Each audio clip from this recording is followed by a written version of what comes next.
एक तो सबसे पहले चाहे हम मंदिरों की साइड आए, वृंदावन, ब्रज, या फिर नॉर्मली अगर शहर में कहीं घूम रहे हैं तो हर एक ट्रैफिक लाइट में, या अगर आप 5 कदम भी पैदल चल रहे हो तो आपको कोई ना कोई भिखारी दिख जाता है। कोई समर्थ है, पूरा हष्ट पुष्ट है, कोई अपंग है, लेकिन आपको हर 4 कदम में दिखते रहते हैं। और अगर दे दें तो ऐसा लगता है कि ये तो इससे नशा करेंगे, हमने एक गलत चीज को, एक गलत प्रथा को हमने उसको सहारा दिया, एक गलत प्रथा को, ये तो बिजनेस चल रहा है। और ना दे तो मन में लगता है कि जेब में पैसा था मेरे और मैंने फिर भी उसको नहीं दिया जो मेरे सामने हाथ फैला के आया था। तो क्या किया जाए? भगवान ने हमको बहुत कुछ दिया, क्या उन्होंने देने से पहले पूछा था कि तू इसका कहाँ उपयोग करेगा? नहीं।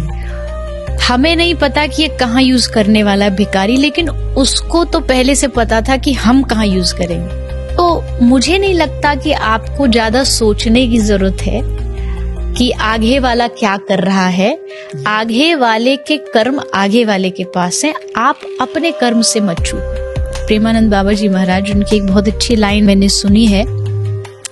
बाबा ने कहा कि कोई पूछ रहा था कि बाबा लोग हमारी अच्छाई का फायदा उठा लेते हैं। तो बाबा ने हंस के कहा कि ये तो तुम्हारे लिए बड़ी अच्छी बात है कि लोग तुम्हारा फायदा उठा पा रहे हैं। तुमको भगवान ने इतना बनाया कि तुम किसी के लिए फायदे के लिए काम आ रहे हो, इसमें नेगेटिव क्या है?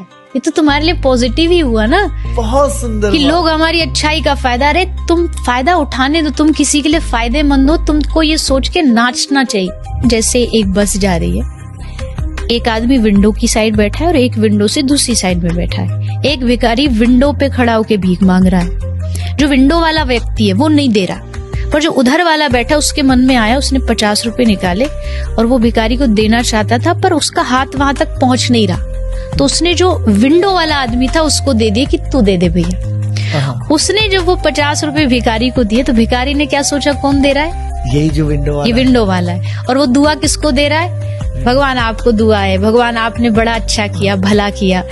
पर देने वाला विंडो वाला नहीं है, विंडो वाला बस पास कर रहा है, देने वाला कोई और है। ठीक ऐसे ही आप जो दे रहे हो वो बस आप पास कर रहे हो।